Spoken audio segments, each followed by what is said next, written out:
Assalamualaikum warahmatullahi wabarakatuh.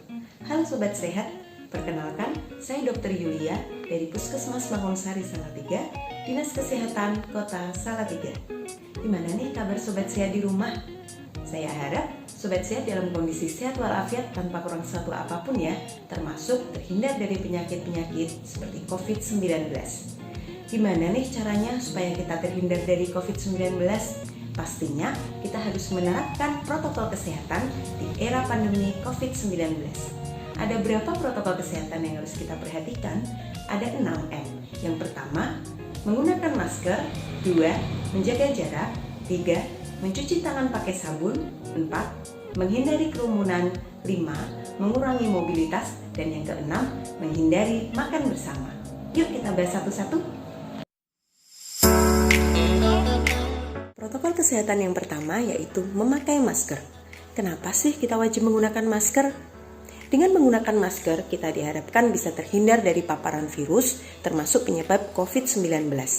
Ketentuan penggunaan masker adalah sebagai berikut.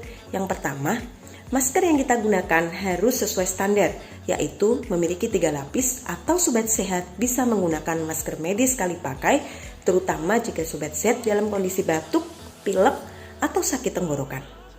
Jangan lupa untuk secara rutin mengganti masker kita setiap 4 jam sekali, atau jika masker kita dalam kondisi sudah kotor atau lembab atau basah.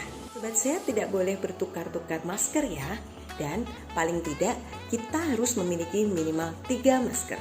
Belajar bersama cara memakai masker yang benar yuk. Yang pertama, pastikan tangan kita dalam kondisi sudah bersih. Sudah cuci tangan pakai sabun atau menggunakan hand sanitizer. Saat memakai masker, pastikan kita hanya boleh memegang bagian talinya saja, tidak boleh memegang bagian dalam ataupun luar masker. Prinsip penggunaan masker yang benar, kita harus menutup rapat bagian hidung, mulut, dan juga dagu kita dengan masker. Saat ingin melepas masker, kita juga hanya boleh memegang bagian talinya saja, tidak boleh memegang bagian luar maupun dalam masker. Melepas masker yang telah kita gunakan dengan hanya memegang tali dan segera kita masukkan ke dalam kantong plastik yang sudah kita sediakan untuk kita bawa pulang, untuk kita cuci atau langsung kita buang. Dan jangan lupa setelah itu kita cuci tangan pakai sabun untuk menghindari penebaran virus di tangan kita. Langkah mencuci masker kain yang benar. Siapkan air, bila mungkin air panas dengan suhu 60 hingga 65 derajat Celcius. Tambahkan deterjen dan rendam masker beberapa saat. Kemudian kucek masker hingga kotoran luruh.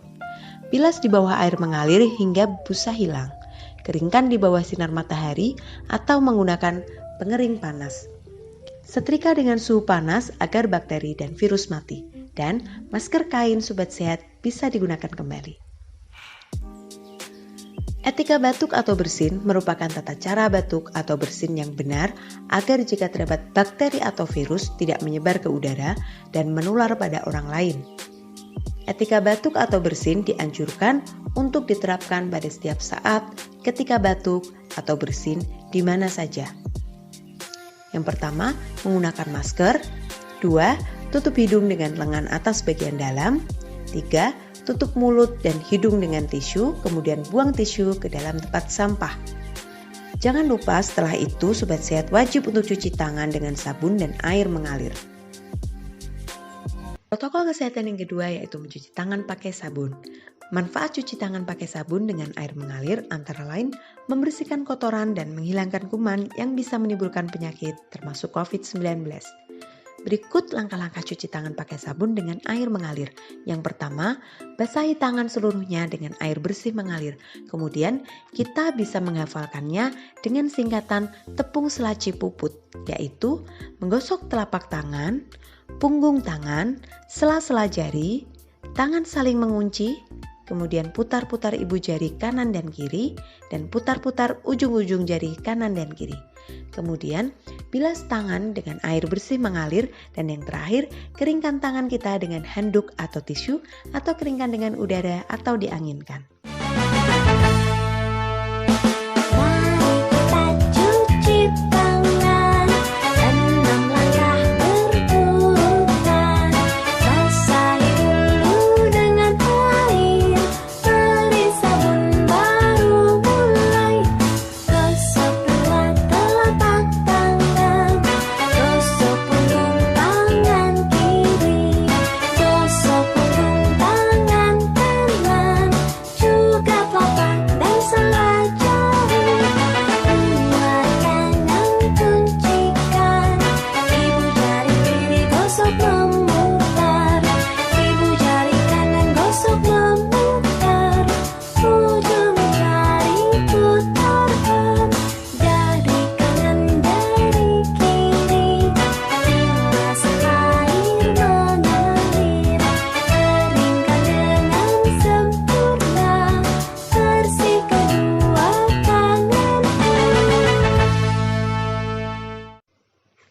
Protokol kesehatan yang ketiga yaitu menjaga jarak.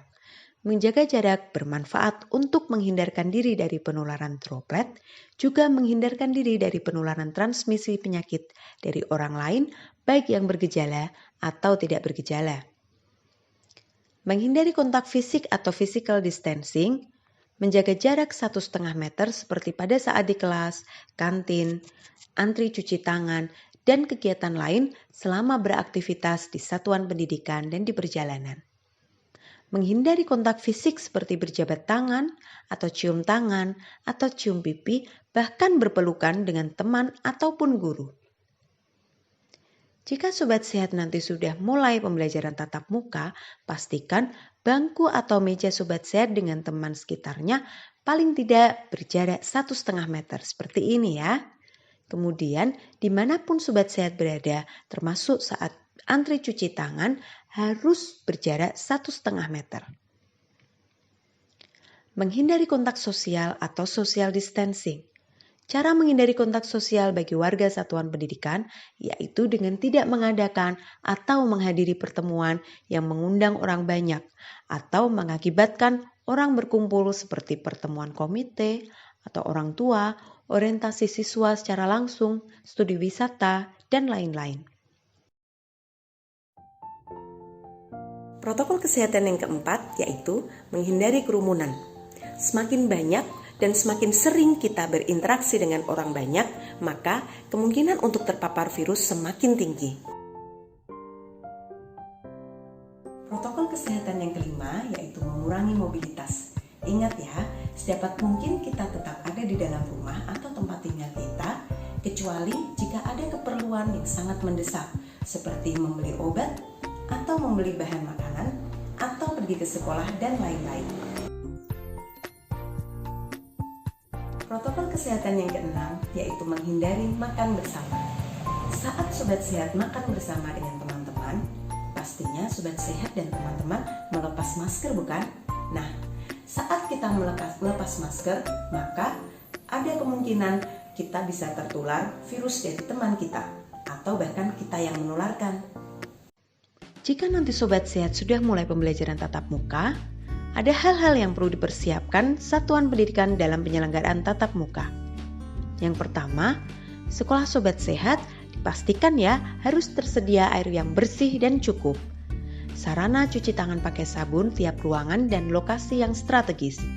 Ventilasi memadai, sarana prasarana desinfeksi rutin tersedia, toilet yang bersih dan layak, terdapat pengukur suhu, meja atau bangku berjarak 1,5 meter, terdapat satgas atau gugus tugas, alur yang jelas untuk masuk atau keluar dan alur antar ruangan, dan juga terdapat protokol untuk tamu.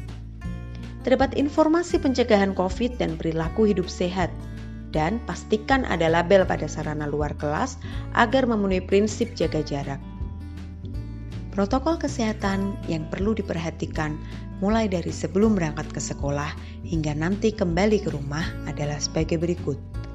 Yang pertama, sebelum berangkat ke sekolah, pastikan kita sudah sarapan atau konsumsi makanan bergizi seimbang yang terdiri dari karbohidrat, protein, vitamin dan mineral sesuai kebutuhan porsi sekali makan yang benar.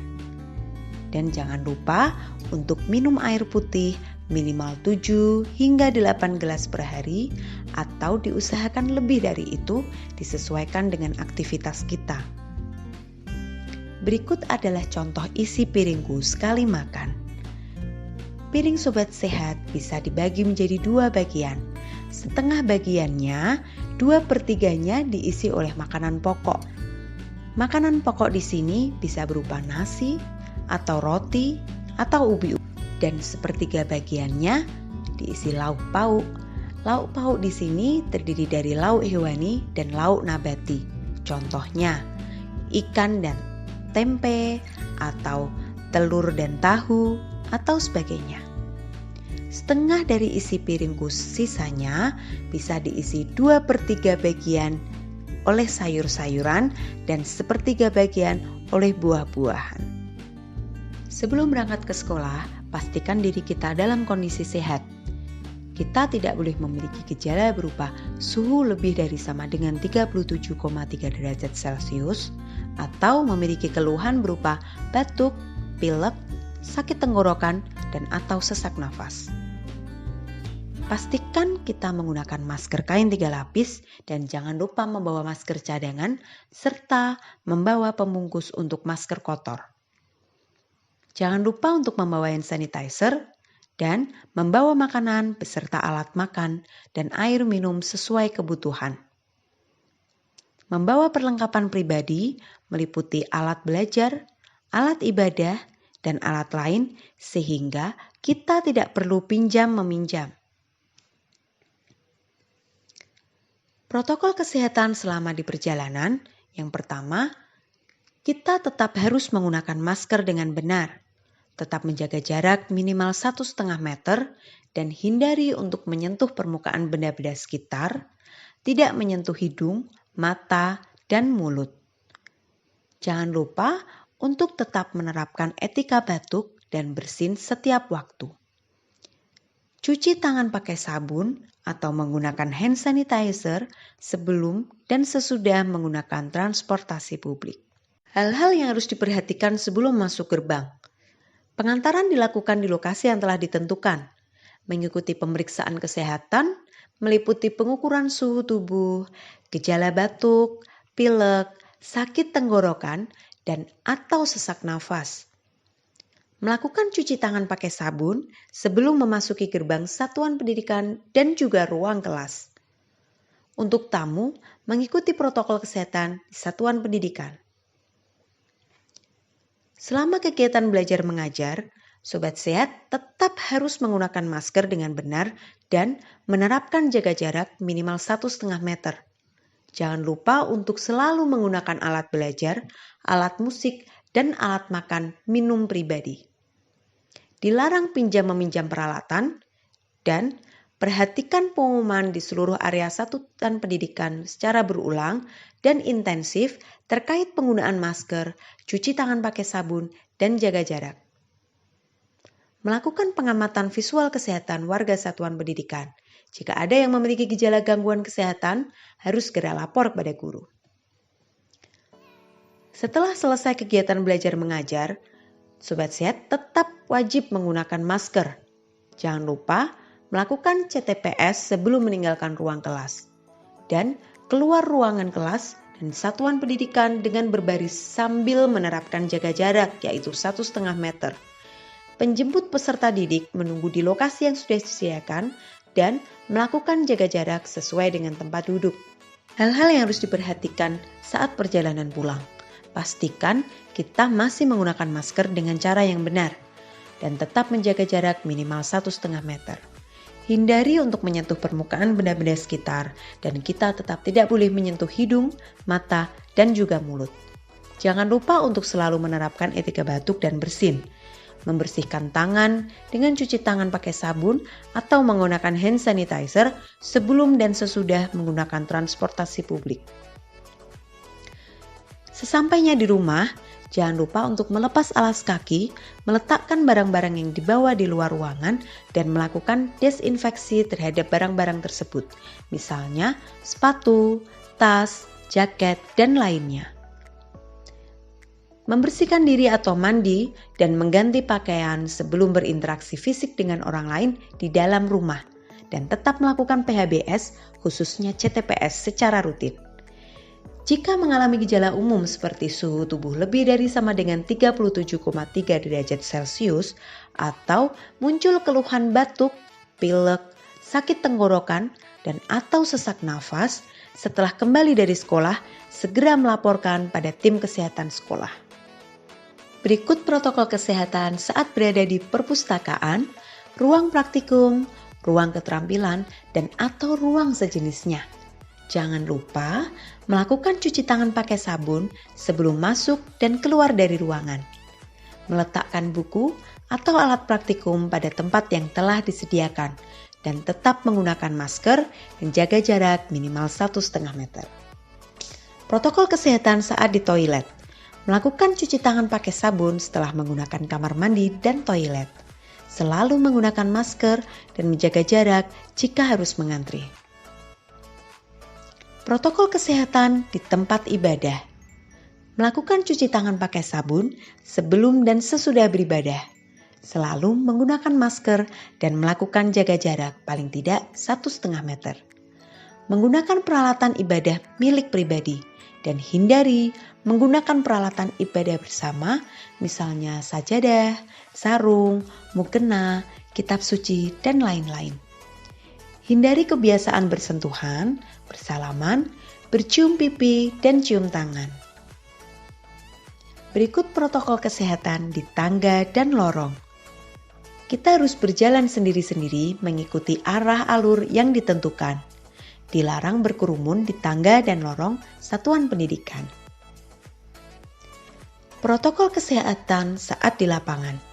Selalu menggunakan masker dan menjaga jarak minimal 1,5 meter dalam kegiatan kebersamaan yang dilakukan di lapangan, misalnya upacara, olahraga, pramuka, aktivitas pembelajaran, dan lain-lain.